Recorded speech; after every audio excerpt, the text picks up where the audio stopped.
When someone goes missing or is murdered, the family and friends left behind want answers. In some cases this happens very quickly, and although the outcome may not be what they are expecting, at least they have an outcome. But imagine living your life for years and years, not knowing what happened to a loved one, or not getting justice for their murder. Sadly for some, they die, never knowing. We haven't done a true crime video on this channel for a long time, considering we have Cold Case Detective, our YouTube channel exclusively for true crime and cold cases. But in this video we'll be looking at 5 mysterious cold cases that many thought would never be explained, that thanks to dogged determination and advances in science and technology were finally solved in 2020. As always, hit those lights, sit back and enjoy. Princess Blue. On September 10th, 1990, a man travelling along Highway 288 near Manville, Texas, pulled over to the side of the road to relieve himself when he noticed a pile of debris. After taking a closer look, he discovered it was a human skull inside an old tyre, with the rest of the skeleton lying underneath. The police were called, and the sparsely populated area was combed for clues, although nothing was found, and the only personal items were the many pieces of jewellery still on 3 fingers and a wrist. An autopsy was performed the day after the bones were discovered, and it was revealed the remains belonged to a Hispanic female aged between 15 and 19. Her cause of death could not be determined, although based on circumstances of her discovery, foul play was suspected. It was believed she had been dead for less than a year. One of the items of jewellery was a 1975 class ring from Robert E. Lee High School in Houston. That was set with a blue stone. Due to the age of the deceased, it was assumed this was a gift from an elder relative or friend. The blue stone prompted the nickname Princess Blue. Despite local appeals, no one came forward, and over the years no real progress was made. Then in August 2006, a detective reopened the case file and re-examined the evidence. Advances in DNA techniques disputed the previous speculation Princess Blue was of Hispanic descent. New testing indicated she was instead white, but someone with African DNA had recently entered into her family, most likely a parent or grandparent. It was also discovered that she could have been as old as 21. A sketch was also created by a Manville Police Department sketch artist, and investigators interviewed dozens of Robert E. Lee High School alumni to see if anyone recognized her. In June 2007, the sketches were released to television stations and newspapers throughout Texas, and many leads came in, but eventually none had the answer to the identity of her or her killer.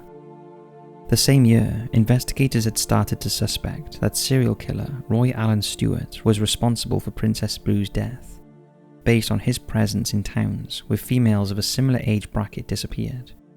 However, Stewart refused to cooperate and falsely stated he was in prison in 1989 and 1990, which was untrue, although he is no longer considered a suspect. By chance, in Orange, Texas, Danny Davis gave a DNA sample to a Texas Ranger. He was looking for his sister Julie, who had been missing for 33 years. The Ranger was investigating the possibility Julie might have been a missing woman found dead in another part of the state. But when Danny's DNA went into the state database, it matched Princess Blue's DNA instead. Princess Blue was Danny Davis's missing sister, Julie Davis. Danny said Julie left home at 16 and headed for New Orleans. He believed she got married at 18, and her other sister Shelley believes the link with Robert E. Lee High School may be to do with her husband, as she believes he was from Houston. Police are now looking to Danny and Julie's 4 other siblings to try and find out the circumstances of her death. Sadly, both Julie's parents both passed away, never knowing what happened to their daughter. But at least now Julie's remains can go back home to Orange to give her the burial she deserves. James Patterson. On the evening of October 6, 1991, 54-year-old James Patterson had just visited a friend in the Mid-Ulster Hospital in Northern Ireland. After the visit, James and his Ford Orion car vanished off the face of the earth. A widespread search for him was carried out, but no trace of him was ever found. and his family were left in limbo, not having a clue where James had gone. Then in July 2020, a car was pulled from the River Bann near a popular tourist and angling spot in Ballaghay, a village in County Londonderry, Northern Ireland.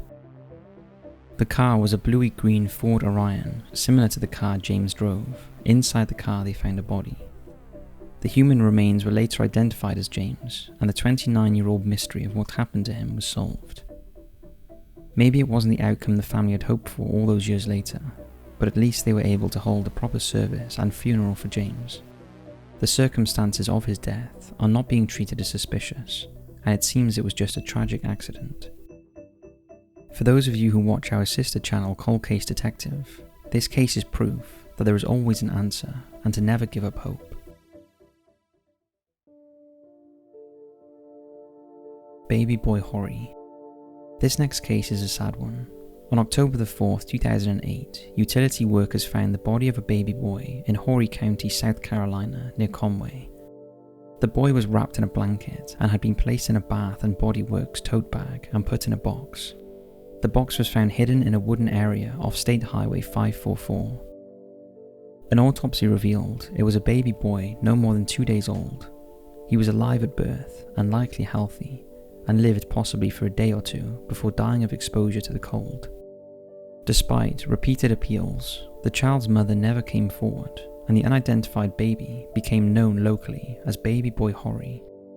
The baby was later buried at a local cemetery, where services were held annually to commemorate each year that he remained unidentified, in the hope of keeping his memory alive, along with the chance of finding his parents.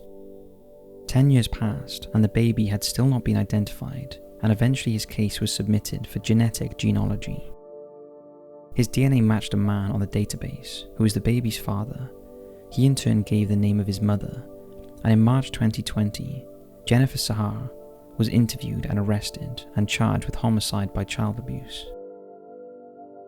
At the time Baby Boy Horry was born, Sahar was 21 and had been working towards a degree at a nearby university, where she was recognised for academic honours. She fell pregnant, and after giving birth, she dumped her new baby boy in the woods and left him to die. In the years that followed, she moved to Florida and started a family with her husband, who is not the baby's father. If Jennifer had provided shelter and nutritional care for a baby, he would not have died. At the time, there was also a law in place, allowing mothers to surrender infants legally at designated locations. A facility of this kind was just a few miles away from where Baby Boy Horry was found. In plain sight for 5 years. This next mystery is also sad, but has a slightly happier ending. Ricardo Puccias was 35 when he went missing. He was seen leaving his place at work at Knightley Leak Company in Cambridgeshire, England on the 26th of September 2015. Later that same evening, he was believed to be with a small group of Lithuanian men, but from this moment he vanished. Ricardo grew up in Lithuania, but moved to Wisbech in the UK a number of years before he went missing, although the exact date is unclear.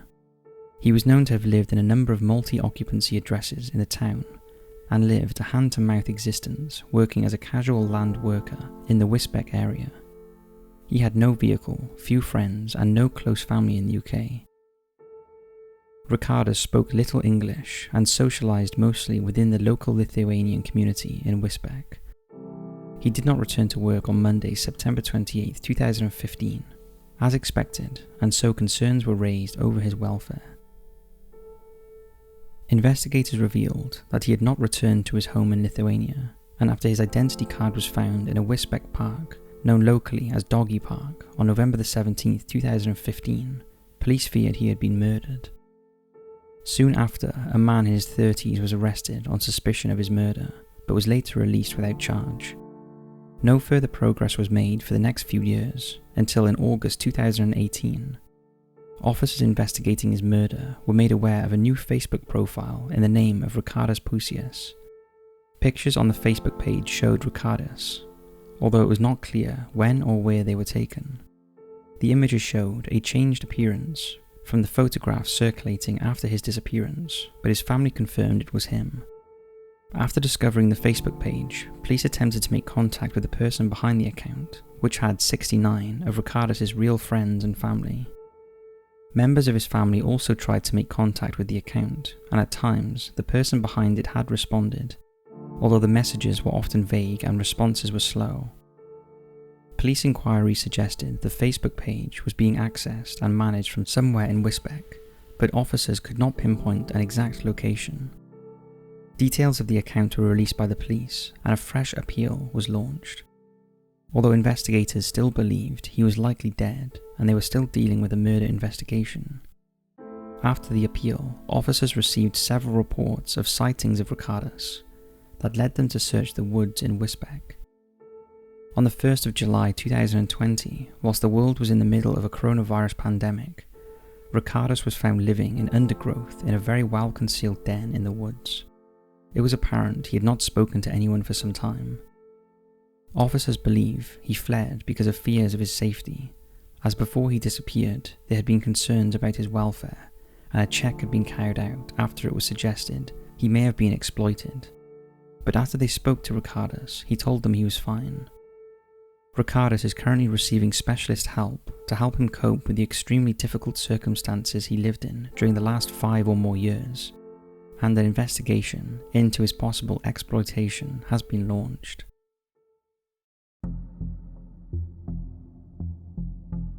"50 years of not knowing."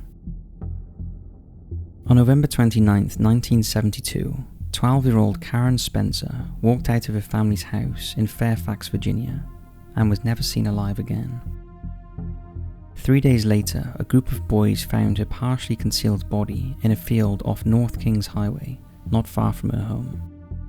She had died from blunt force trauma. Her blouse was torn, but it was later determined that she had not been the victim of a sexual assault. On the night she disappeared, Karen had told her family she was going to return a book to a friend. She left the house around 10 p.m, but never made it to the friend's house. Newspaper accounts from the time indicated she came from a large family and that her father had died in 1970. Initially, Fairfax Police Department investigators identified several persons of interest, including 16-year-old James Jimmy Edwards, whom some believed was her boyfriend. However, he denied any involvement in her death, and charges were never brought. Karen's case eventually faded from the news, although the case was not forgotten, and her murder was an occasional topic of discussion among members of a Facebook group dedicated to the Route 1 area. Friends who grew up with Karen never forgot what happened, with many saying the murder shattered the innocence of their childhoods. For nearly 5 decades, major crime detectives remained determined to seek justice for Karen and her family, and in the summer of 2018, they finally got a break. 2 independent acquaintances of Jimmy Edwards revealed to detectives that in the early 90s, Jimmy confided in them that when he was a teenager, he had killed a girl and buried her in a field. Over the next year and a half, detectives received additional tips that supported this information and other previous investigative findings that finally implicated Edwards. Edwards would have been 16 at the time of the murder and lived close to where Karen lived. The new evidence also ruled out other people that police had investigated, and it was determined that sufficient evidence existed to support the arrest and prosecution of Edwards. In April 2020, police declared that one of the oldest cold cases in Fairfax County history was now solved. However, sadly, Jimmy Edwards was never brought to justice as he died in 1997. So that's 5 cold cases that were finally solved in 2020. Remember, if you enjoy learning about true crime and wish to help our search for missing persons and cold cases, then please check out our channel Cold Case Detective. As well as spreading awareness on many cold cases and true crime events, our main goal on that channel is to help solve one of them. Thanks for watching, and as always, we'll see you in the next video.